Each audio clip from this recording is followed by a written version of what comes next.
वक्फ संशोधन बिल राज्यसभा में हुआ पारित। प्रधानमंत्री नरेंद्र मोदी ने जताई खुशी। कहा, आधुनिक और सामाजिक न्याय के प्रति संवेदनशील युग की हुई शुरुआत।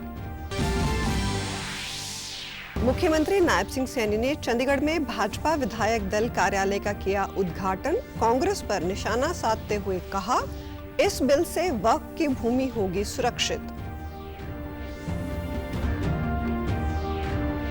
महर्षि दयानंद विश्वविद्यालय में 2 दिवसीय फिल्म महोत्सव का राज्य मंत्री गौरव गौतम ने किया शुभारंभ। कहा, प्रदेश के युवा खेलों की तरह कला और फिल्मों में भी बनाएंगे अलग पहचान। और रेवाड़ी के शहीद फ्लाइट लेफ्टिनेंट सिद्धार्थ यादव को आज राजकीय सम्मान के साथ दी गई अंतिम विदाई। मुख्यमंत्री व परिजनों ने श्रद्धांजलि अर्पित करते हुए उनकी शहादत पर जताया गर्व।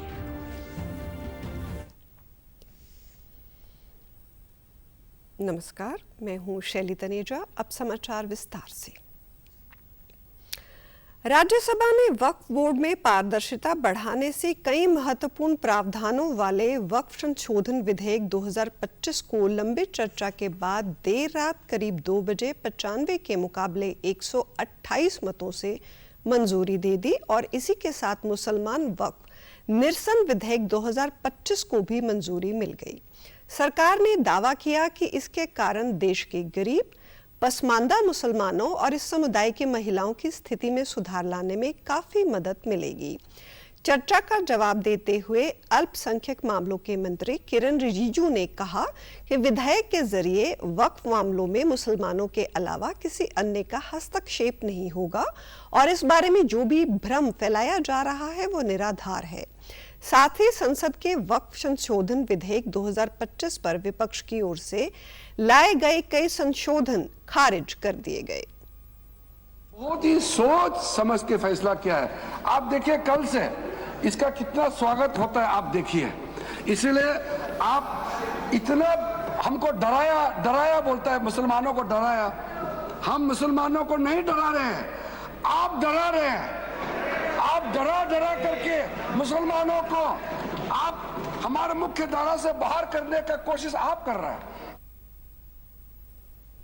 प्रधानमंत्री नरेंद्र मोदी ने वक्फ बिल पारित होने के बाद इसे एक महत्वपूर्ण क्षण बताते हुए एक्स पर कहा कि वक्फ संशोधन विधेयक और मुसलमान निरसन विधेयक का संसद के दोनों सदनों से पारित होना सामाजिक आर्थिक न्याय, पारदर्शिता और समावेशी विकास के लिए हमारे सामूहिक प्रयासों में एक महत्वपूर्ण क्षण है। इससे खास तौर पर उन लोगों को मदद मिलेगी जो लंबे समय से हाशिए पर रह रहे हैं, जिनकी आवाज अनसुनी रही और जिन्हें अवसरों से वंचित रहना पड़ा है। मुख्यमंत्री नायब सिंह सैनी ने दोनों सदनों में वक्फ संशोधन विधेयक और मुसलमान वक्फ निरसन विधेयक के पास होने पर कहा, मैं समस्त देशवासियों को बधाई देता हूं। यह विधेयक प्रधानमंत्री के नेतृत्व में सुशासन की दिशा में एक महत्वपूर्ण कदम है। ये मोदी की गारंटी और सबका साथ सबका विकास की नीति पर एक और मोहर है।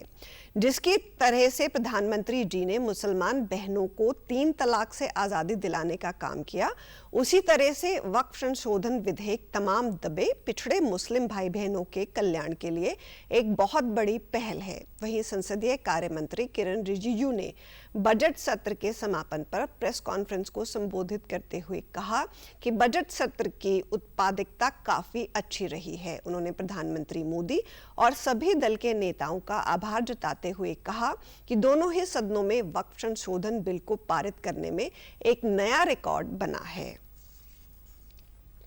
मुख्यमंत्री नायब सैनी ने आज चंडीगढ़ में भाजपा विधायक दल कार्यालय का उद्घाटन किया। इस दौरान उन्होंने यज्ञ में भी आहुति डाली। पत्रकारों से बातचीत में उन्होंने कहा कि पार्टी विधायक दल के कार्यालय में चैत्र नवरात्रि की समाप्ति पर हवन कर मां कालरात्रि का आशीर्वाद प्राप्त किया। वक्फ संशोधन बिल राज्यसभा और लोकसभा दोनों सदनों के पास होने पर मुख्यमंत्री ने कहा कि इसके लिए मैं देश व प्रदेश के मेरे सभी परिवारजनों को बधाई और शुभकामनाएं देता हूं। वक्फ बिल पर कांग्रेस ने राजनीतिक लाभ लेने के लिए इसमें ऐसे संशोधन किए थे जिसका नुकसान जनता को होता था। इस बिल से वक्फ की भूमि सुरक्षित होगी, परंतु कांग्रेस के लोग जनता को भड़काने में माहिर हैं। सीएए के समय भी कांग्रेस ने जनता को गुमराह किया और वक्फ को लेकर प्रदेश में कानून व्यवस्था का पूरा ध्यान है। उद्घाटन अवसर पर मैं सभी कार्यकर्ताओं को भी, हरियाणा प्रदेश के लोगों को भी बहुत बहुत बधाई देता हूँ, शुभकामनाएं देता हूँ।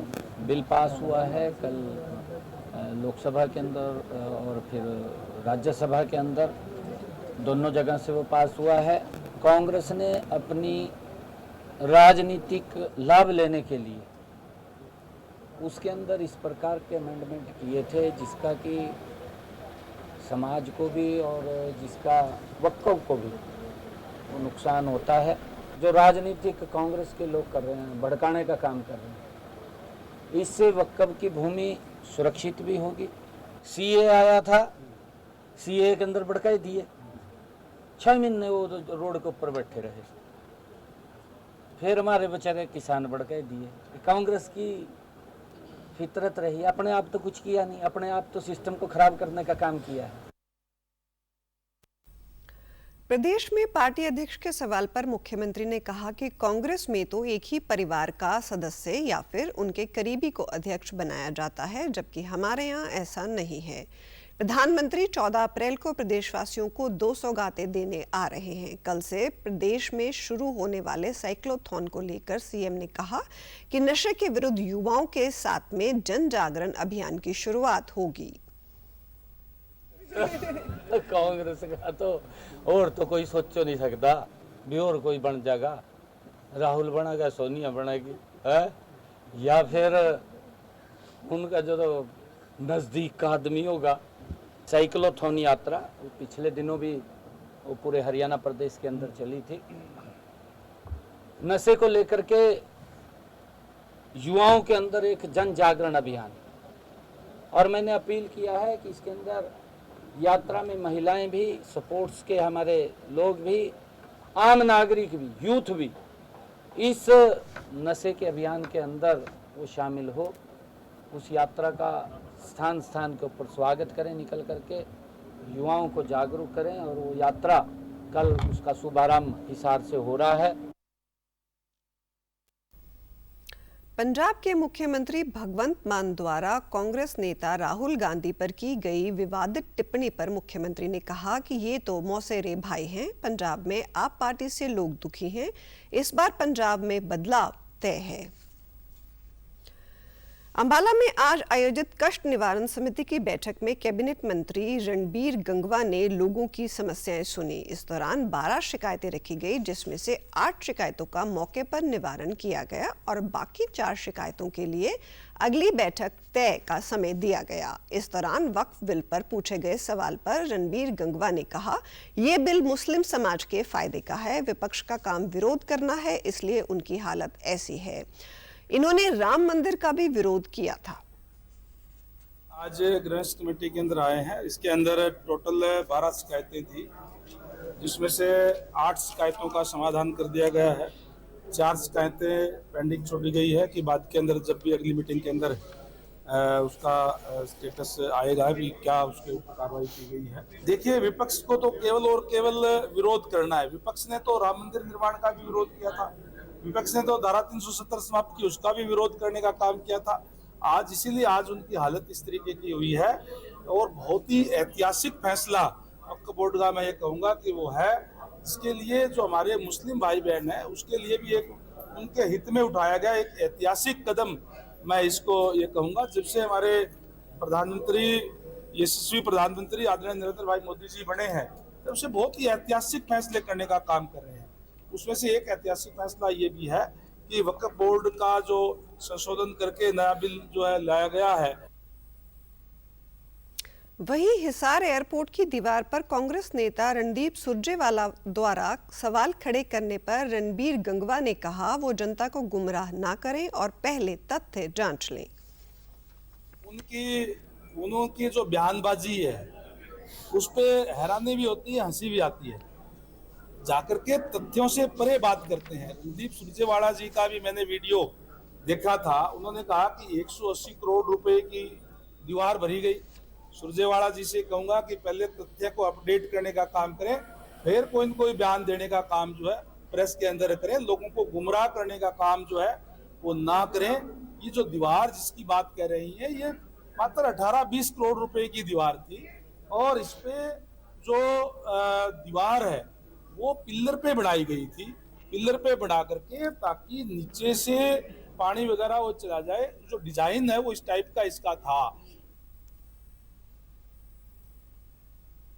विधानसभा के अध्यक्ष हरविंदर कल्याण ने कहा कि संवाद किसी भी समस्या के समाधान का केंद्र बिंदु होता है। सार्थक चर्चा से निष्कर्ष निकाले जाते हैं और निर्णय लिए जाते हैं। विधानसभा का सदन प्रदेश के लोगों के लिए नीति निर्धारण का अहम जरिया है। इसी सदन से योजनाओं के लिए बजट पारित किया जाता है और खर्च किए गए एक एक पैसे का हिसाब भी विधानसभा की समितियां लेती हैं। ये समितियां सरकार को भी फिजूल खर्ची न करने की सलाह देती हैं। विधानसभा अध्यक्ष कल राजधानी युवा संसद द्वारा हरियाणा विधानसभा सदन में 2 दिवसीय हरियाणा युवा संवाद 2025 कार्यक्रम के समापन अवसर पर प्रतिभागियों को संबोधित कर रहे थे।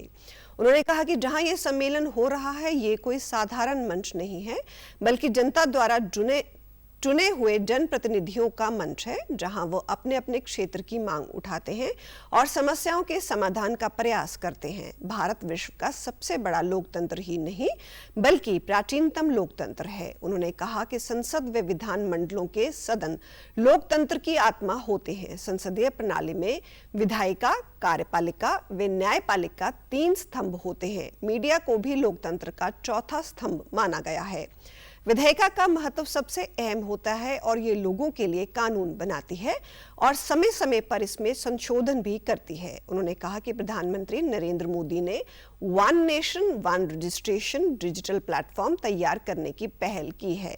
आने वाले समय में कोई भी व्यक्ति इस प्लेटफॉर्म के माध्यम से ये जानकारी हासिल कर सकता है कि किस समय किस विधायक व सांसद ने सदन में वक्तव्य दिया था। रोहतक के महर्षि दयानंद विश्वविद्यालय में 2 दिवसीय फिल्म महोत्सव की आज शुरुआत हुई। प्रदेश के युवा सशक्तिकरण व उद्यमिता मंत्री गौरव गौतम ने इस महोत्सव का शुभारंभ किया। विश्व संवाद केंद्र हरियाणा व सिने फाउंडेशन हरियाणा के तत्वाधान में आयोजित इस फिल्म महोत्सव में हरियाणा की समृद्ध संस्कृति, इतिहास और लोक जीवन पर केंद्रित विभिन्न गतिविधियां और प्रस्तुतियां होंगी। साथ ही हरियाणवी संस्कृति के विकास के गीत संगीत की भूमिका तथा क्षेत्रीय हरियाणवी सिनेमा का महत्व व विकास क्यों जरूरी विषयों पर मास्टर क्लास का आयोजन भी किया जाएगा। इस दौरान लघु फिल्मों और वृत्त चित्रों की प्रतियोगिता भी होगी, जिसमें से चयनित फिल्मों को कल पुरस्कार वितरण समारोह में सम्मानित किया जाएगा। समापन अवसर पर मुख्यमंत्री नायब सिंह सैनी मुख्य अतिथि और प्रसिद्ध फिल्म अभिनेता राजकुमार राव विशिष्ट अतिथि होंगे। वहीं समारोह के दौरान अपने संबोधन में राज्य मंत्री गौरव गौतम ने कहा कि यह फिल्म महोत्सव युवाओं की प्रतिभा को आगे बढ़ाने का बेहतरीन मंच है। खेलों के क्षेत्र में तो हरियाणा का नाम विदेशों में है, लेकिन आने वाले समय में कला, संस्कृति और फिल्मों के क्षेत्र में भी होगा। ये फिल्म महोत्सव समाज में एक सकारात्मक प्रभाव छोड़ेगा। विश्वविद्यालय में खेल मंत्रालय के सहयोग से उत्कृष्ट केंद्र स्थापित किया जाएगा। केंद्र बनेंगी और यहाँ के जो प्रतिभाशाली युवा हैं, जो हरियाणा कभी खेल, कुश्ती इन सब में जाना जाता था, अब वो कला के क्षेत्र में भी बहुत आगे बढ़ रहा है। और मुझे पूरा भरोसा है कि इस कला के क्षेत्र में, इस फिल्मों के क्षेत्र में हरियाणा एक नई कीर्तिमान स्थापित करेगा और इसमें कई हजार युवाओं को रोजगार से लेकर उद्यमिता बनाने का काम भी ये फिल्म का उद्योग करेगा। पत्रकारों से बातचीत में गौरव गौतम ने संसद में पास वक्फ संशोधन बिल की सराहना करते हुए विपक्ष की आलोचना भी की। ये हर जो वक्फ बोर्ड की जमीन के नाम पर एक घोटाले जो हो रहे थे इस देश भर में, हरियाणा भी उसमें होगा जरूर, स्वाभाविक रूप से। वो चिन्हित करके उनको खाली कराकर समाज के काम के लिए, जिस कामों के लिए वक्फ बोर्ड की जमीन बनी थी, उस काम के लिए लिया जाएगा। कांग्रेस पार्टी हर उस अच्छे काम का विरोध करती है, देश के फायदे के लिए होता है। पहले धारा 370 जब हटाई तब भी इन्होंने किस प्रकार से देश में भ्रम फैलाने का काम किया कि देश में कत्लेआम हो जाएगा। फिर 3 तलाक का मुद्दा हो, उसमें भी मुस्लिम महिलाओं को भटकाने का काम उन्होंने किया। मुझे लगता है कि हर अच्छा काम सिर्फ कांग्रेस अब विपक्ष की भूमिका में ही रहेगी। मुख्यमंत्री नायब सिंह सैनी ने वीडियो कॉन्फ्रेंसिंग के माध्यम से जिला और उपमंडल स्तर पर आयोजित समाधान शिविरों में जनता से बातचीत की। इस दौरान उन्होंने लोगों की संतुष्टि के स्तर के बारे में प्रत्यक्ष रूप से जानकारी हासिल की। मुख्यमंत्री ने उपायुक्तों और उपमंडल मजिस्ट्रेटों को भी प्रतिदिन व्यक्तिगत रूप से शिविर में उपस्थित होकर लोगों की शिकायतों का मौके पर ही समाधान करने के निर्देश दिए, ताकि शिकायतों का त्वरित और प्रभावी समाधान सुनिश्चित हो सके। मुख्यमंत्री को अवगत कराया गया कि अक्टूबर से मार्च 2025 तक सभी जिलों में समाधान शिविरों में प्राप्त 18,925 शिकायतों में से 10,955 शिकायतों का समाधान किया जा चुका है, जबकि 6,639 लंबित हैं और 1,341 को खारिज कर दिया गया है। इसी प्रकार राज्य भर में शहरी स्थानीय निकायों में आयोजित समाधान शिविरों में प्राप्त 8,635 शिकायतों में से 5,761 का समाधान किया जा चुका है, जबकि 1,813 लंबित हैं और 1,061 को खारिज कर दिया गया है। उन्होंने कहा कि विभिन्न विभागों से संबंधित जन शिकायतों का एक ही स्थान पर समाधान सुनिश्चित करने के लिए राज्य सरकार ने जिला एवं उपमंडल मुख्यालय स्तर पर समाधान शिविर शुरू किए हैं। ये शिविर प्रत्येक कार्य दिवस में सुबह 10 बजे से दोपहर 12 बजे तक आयोजित किए जाते हैं। उन्होंने ये भी निर्देश दिए कि समाधान शिविरों से संबंध में व्यापक प्रचार प्रसार किया जाए, ताकि अधिक से अधिक लोग राज्य सरकार की इस पहल का लाभ उठा सकें। मुख्यमंत्री ने कुछ जिलों में शिकायतों के लंबित रहने का कड़ा संज्ञान लेते हुए उपायुक्तों को निर्देश दिए कि वो संबंधित विभागों के अधिकारियों के साथ मिलकर सप्ताह में एक बार इन शिकायतों की व्यक्तिगत रूप से समीक्षा करें, ताकि लंबित मामलों की संख्या 0 हो सके। हरियाणा के रेवाड़ी के शहीद फ्लाइट लेफ्टिनेंट सिद्धार्थ यादव को आज राजकीय सम्मान के साथ अंतिम विदाई दी गई। पैतृक गांव भालकी माजरा में उनके पिता सुशील यादव ने 28 साल के शहीद बेटे की चिता को मुख्य अग्नि दी। फ्लाइट लेफ्टिनेंट 2 अप्रैल को जामनगर में हुए जैगुआर क्रैश में शहीद हुए थे। शहीद होने से पहले उन्होंने अपने साथी की जान बचाई थी। आज सुबह उनकी पार्थिव देह रेवाड़ी लाई गई। सिद्धार्थ की 10 दिन पहले ही सगाई हुई थी। अंतिम संस्कार में उनकी मंगेतर सानिया भी शमशान घाट पहुंची। उन्होंने कहा कि मुझे सिद्धार्थ पर गर्व है। वहीं सिद्धार्थ की माता सुशीला यादव ने कहा कि मुझे अपने बेटे पर गर्व है। मैं देश की हर मां से कहना चाहती हूं कि वे अपने बेटों को देश सेवा के लिए सेना में भेजें। मुझे अपनी जननी होने पर गर्व है। वो देश के लिए डरा नहीं। मेरा पूरा परिवार सेना में था, ये जानते हुए भी मैंने उसे सेना में भेजा। मेरे को गर्व मेरे बेटे पर, और हर माँ मैं सभी माओं से निवेदन करती कि अपने बेटे को भेजे देश की सेवा के लिए। मेरे को उसकी जननी होने पर गर्व है। मेरे देश के लिए मेरे बेटा शहीद हुआ, तो कोई माँ डरे नहीं इस चीज से। हाँ जी, पर मेरा पूरा परिवार था, और ये बात जानते हुए मैंने अपने बेटे को भेजा। मुझे गर्व अपने बेटे को, उसकी शहादत पर गर्व है। नहीं बता सकती उसका नेचर का, मैं अभी नहीं बोल सकती हूँ। इससे ज्यादा गर्व किसी लड़की को हो नहीं सकता। क्या बोलना चाहिए आप? Proud of him, I will always be. शहीद सिद्धार्थ के पिता सुशील यादव ने कहा कि उनका सपना था कि बेटा चीफ ऑफ स्टाफ बनकर ही घर आए। हर एयरफोर्स अधिकारी के पिता का यही सपना होता है, उनका भी यही सपना था। सिद्धार्थ जब घर से गया तो शादी के बारे में ही बात हुई थी। 2 नवंबर की शादी की तारीख निश्चित हुई थी। मेरी 4 पीढ़ी सेना में है। मुझे यही बताया गया कि वो अंतिम समय में स्वयं की जान बचा सकता था, लेकिन लोगों को बचाने के लिए उसने ऐसा नहीं किया। वो बहादुर बच्चा था। चीफ ऑफ द स्टाफ का सपना रहता है एक बच्चे का। हमारा भी चीफ ऑफ द स्टाफ बन के ही वापस आए। बात हम नॉर्मल ही बात थी हमारी, जैसे शादी अभी एंगेजमेंट का इशू था, उसके बाद हम वही शादी की तैयारी के बाद डिस्कशन करते थे। वही बातें होती थी। शादी हाँ 2 नवंबर की थी। हमने बुकिंग वगैरह भी कर दी थी। सिद्धार्थ के परदादा भी बंगाल इंजीनियर्स में थे। मेरे पिताजी जो थे उनके दादा वो भी एडी में थे, पैरा में। मैं एयरफोर्स से हूँ, अभी LIC में हूँ, और हमारे 2 भतीजे भी एयरफोर्स में हैं। तो हमारी 4थी पीढ़ी का था ये फाइटर पायलट। हाँ, मेरे को यही ब्रीफिंग मिली कि रिजेक्ट कर सकता था, वो लास्ट तक नहीं किया उसने। वो इशू रहा। बहादुर आदमी था, हमेशा आगे रहने की ख्वाब थी उसकी, आगे ही चला। वहीं सिद्धार्थ के निधन पर मुख्यमंत्री नायब सिंह सैनी ने दुख जताते हुए कहा कि उनकी शहादत को नमन है। हरियाणा के बलिदान धरती के लाल का ये बलिदान सदैव याद रखा जाएगा। दुख की इस घड़ी में हम सभी शहीद के परिवार के साथ पूरी संवेदनशीलता के साथ खड़े हैं तथा परिजनों से मेरी पूरी सहानुभूति है। ईश्वर दिवंगत आत्मा को अपने श्री चरणों में स्थान प्रदान करे।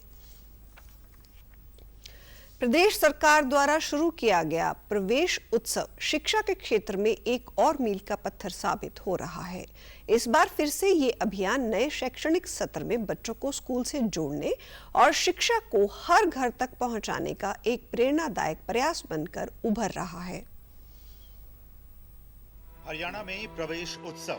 हरियाणा के सरकारी स्कूलों में नया शैक्षणिक सत्र शुरू। शिक्षा विभाग ने सरकारी स्कूलों में मनाया प्रवेश उत्सव। शिक्षा को हर घर तक पहुंचाने का प्रेरणादायक प्रयास। शैक्षणिक सत्र की शुरुआत में विभाग द्वारा पुस्तकें निःशुल्क उपलब्ध। कोई भी बच्चा कागजी बाधाओं के कारण नहीं रहेगा शिक्षा से वंचित। सरकारी स्कूल प्राइवेट स्कूलों के मुकाबले बेहतर विकल्प के रूप में स्थापित। हरियाणा सरकार ने शिक्षा के क्षेत्र में एक और मील का पत्थर स्थापित करते हुए सरकारी स्कूलों में प्रवेश उत्सव की शुरुआत की है। ये अभियान नए शैक्षणिक सत्र में बच्चों को स्कूल से जोड़ने और शिक्षा को हर घर तक पहुंचाने का एक प्रेरणादायक प्रयास है। सरकार के इस पहल की हर तरफ प्रशंसा हो रही है, क्योंकि ये बच्चों के भविष्य को संवारने के साथ साथ समाज के हर वर्ग को शिक्षा के अधिकार से जोड़ने का एक अनुपम अवसर प्रदान कर रहा है। स्कूलों को गुब्बारों, रंगोली और स्वागत द्वारों से सजाया गया है और नए बच्चों का तिलक लगाकर किताबें और यूनिफॉर्म देकर स्वागत किया जा रहा है। हरियाणा सरकार ने दाखिला प्रक्रिया को सरल बनाकर यह सुनिश्चित किया है कि कोई भी बच्चा कागजी बाधाओं के कारण शिक्षा से वंचित ना रहे। प्रवेश उत्सव एक अभियान है सरकार के द्वारा चलाया हुआ। इसका मुख्य उद्देश्य प्रत्येक बच्चे को स्कूल से जोड़ना है, उनको मोटिवेट करना है, घर घर जाकर स्टाफ के माध्यम से या मीडिया के माध्यम से या पत्राचार के माध्यम से बच्चों को स्कूल की गतिविधियों से जोड़ना है। सभी स्टाफ मेंबर्स ने काम बहुत बढ़िया से किया। घर घर जाके बच्चों को मोटिवेट किया, पेरेंट्स को मोटिवेट किया, ये बताया कि हमारा स्कूल में आप एडमिशन लें, यहाँ पे बहुत सारी फैसिलिटीज़ हैं। गवर्नमेंट यहाँ इस स्कूल में सभी फैसिलिटीज़ प्रोवाइड कर रही है। लोगों का बहुत अच्छा रिस्पॉन्स है। मोस्टली लोग बोल रहे हैं कि हाँ हम यहीं पर अपने बच्चों का एडमिशन करवाएंगे। ये अभियान 30 अप्रैल तक चलेगा। इसका सबसे बड़ा फायदा ये है कि गरीब और प्रवासी परिवारों के बच्चे भी अब स्कूल की मुख्यधारा में शामिल हो रहे हैं, जिससे उनका भविष्य उज्जवल हो रहा है। ये अभियान बच्चों और अभिभावकों दोनों के लिए प्रेरणादायक है। मैंने यहाँ पे एडमिशन लिया है और यहाँ पे मेरा तिलक लगाकर स्वागत भी किया गया, मुझे बुक्स भी दी हैं और मुझे यहाँ का माहौल भी बहुत अच्छा लगा है। मैं अपने यहाँ पर मन लगाकर पढ़ाई करूँगी और अपने सपनों को भी पूरा करूँगी। स्कूल के स्टाफ ने बहुत ही अच्छे तरीके से मेरी बच्ची का तिलक लगाकर स्वागत किया। मैं इसके लिए बहुत खुशी महसूस कर रहा हूँ और मेरी बच्ची को पढ़ाने के लिए आया हूँ। बहुत ही बढ़िया स्कूल है जी, मुझे बहुत खुशी हो रही है स्कूल में एडमिशन करवाकर। हरियाणा सरकार का ये प्रयास सरकारी स्कूलों को निजी स्कूलों के मुकाबले बेहतर विकल्प के रूप में स्थापित कर रहा है। हरियाणा सरकार की ये पहल न केवल शिक्षा को उत्सव का रूप दे रही है, बल्कि समाज में ये संदेश भी फैला रही है कि हर बच्चा शिक्षित हो, यही राज्य के उज्जवल भविष्य की नींव है। देशभक्ति का पाठ पढ़ाने वाले भारत कुमार यानी मनोज कुमार अब हमारे बीच नहीं रहे। आज सुबह करीब 3:30 बजे कोकिलाबेन धीरूभाई अंबानी अस्पताल में उन्होंने अंतिम सांस ली। मनोज कुमार पिछले कुछ हफ्तों से अस्पताल में भर्ती थे। मनोज कुमार का जाना भारतीय सिनेमा के लिए बहुत बड़ी क्षति है, एक युग का अंत है। मनोज कुमार के निधन पर उनके बेटे कुणाल गोस्वामी ने कहा है कि मनोज कुमार का अंतिम संस्कार कल होगा। पुरस्कार और सम्मान पद्मश्री 1992 में उनको मिला। वहीं 2016 में दादा साहेब फाल्के पुरस्कार से मनोज कुमार को सम्मानित किया गया था। राष्ट्रपति द्रौपदी मुर्मू ने अभिनेता मनोज कुमार के निधन पर दुख जताते हुए एक्स पर अपने संदेश में कहा कि उन्होंने भारतीय सिनेमा पर अमिट छाप छोड़ी है। अपने लंबे और प्रतिष्ठित करियर के दौरान वे अपनी देशभक्ति फिल्मों के लिए जाने जाते थे, जो भारत के योगदान और मूल्यों पर गर्व की भावना को और बढ़ावा देती थी। उन्होंने राष्ट्रीय नायकों, किसानों और सैनिकों के जिन प्रतिष्ठित चरित्रों को जीवंत किया वो हमारे सामूहिक स्मृति में अंकित रहेंगे। उनका सिनेमा राष्ट्रीय गौरव को जगाएगा और अपने आने वाली पीढ़ियों को प्रेरित करता रहेगा। मैं अपने परिवार और प्रशंसकों के प्रति संवेदना व्यक्त करती हूँ। प्रधानमंत्री नरेंद्र मोदी ने भी अभिनेता मनोज कुमार के निधन पर शोक व्यक्त करते हुए कहा कि महान अभिनेता और फिल्मकार मनोज कुमार के निधन से बहुत दुख हुआ। वो भारतीय सिनेमा के प्रतीक थे। खास तौर पर उनकी देशभक्ति के जज्बे के लिए उन्हें याद किया जाता था, जो उनकी फिल्मों में भी झलकता था। वहीं मुख्यमंत्री नायब सिंह सैनी ने भी उनके निधन पर गहरा दुख जताया। टीबी उन्मुक्त भारत अभियान के अंतर्गत स्वास्थ्य विभाग की मुहिम जारी है। इसके लिए जागरूकता ही एकमात्र सूत्र है जिससे देश को टीबी मुक्त किया जा सकता है। स्वास्थ्य सेवाओं के निदेशक डॉक्टर ब्रह्मदीप केंद्रीय स्वास्थ्य मंत्री जेपी नड्डा ने 100 दिन के टीबी अभियान की शुरुआत पंचकूला से की थी, जो 24 मार्च को पूरा हो गया है। इस 100 दिवसीय कार्यक्रम में 33 लाख लोगों की स्क्रीनिंग का लक्ष्य दिया गया था, परंतु 24 मार्च तक 45 लाख लोगों की स्क्रीनिंग की गई, जो आगे भी जारी है। अब तक 47 लाख लोगों की स्क्रीनिंग हो चुकी है। सरकार द्वारा निक्षय पोषण योजना में अब 500 की बजाय 1000 रुपए दिए जा रहे हैं। अब तक 52,000 लोगों को ये राशि दी जा चुकी है। वहीं निक्षय मित्र योजना के तहत 15,000 लोगों को मित्र किट दी गई है। उन्होंने कहा कि टीबी की बीमारी को अकेले डॉक्टर नहीं ठीक कर सकता, इसको समाज के हर वर्ग के सहयोग से ही समाप्त किया जा सकता है। 33 लाख के आसपास लोगों की हमें स्क्रीनिंग करनी है इस दौरान, लेकिन जो स्क्रीनिंग इस दौरान की गई 24 तारीख तक वो 45 लाख लोगों की गई, जो कि टारगेट से कहीं अधिक तक पहुंच पाए, और वो टारगेट के आगे अभी तक वो मोमेंटम बरकरार करते हुए अब लगभग 47 लाख लोगों की स्क्रीनिंग अब तक की जा चुकी है। निक्षय पोषण योजना चलती है, जिसके अंदर आपको पता हो कि भारत सरकार ने अभी इस विषय में फैसला लिया है कि पहले 500 रुपए दिए जाते थे, वो 1000 रुपए दिए जा रहे हैं। तो 1000 रुपए जो दिए जा रहे हैं वो पर मंथ के हिसाब से वो भी अभी तक 52,000 लोगों को इसी दौरान दिए जा चुके हैं, और न्यूट्रिशनल किट भी दी गई 15,000 लोगों को जो निक्षय मित्र स्कीम के लिए। और इसी विषय में भारत सरकार ने हरियाणा प्रदेश को सम्मानित भी किया निक्षय मित्र योजना में। डॉक्टर ब्रह्मदीप ने बताया कि ग्रामीण अंचल के अंदर टीबी को दूर करना आसान है, सिर्फ आवश्यकता है वहां पहुंचने की। हरियाणा की 6,225 ग्राम पंचायतों में अब तक 1,853 ग्राम पंचायत टीबी मुक्त घोषित की गई हैं। बच्चों और बुजुर्गों में टीबी फैलने का खतरा ज्यादा होता है, इसलिए उन्हें BCG की वैक्सीनेशन दी गई है। को दूर करना आसान है, सिर्फ आवश्यकता है वहां तक पहुंचने की, उनके डोर स्टेप पर टीबी की केयर पहुंचाने की।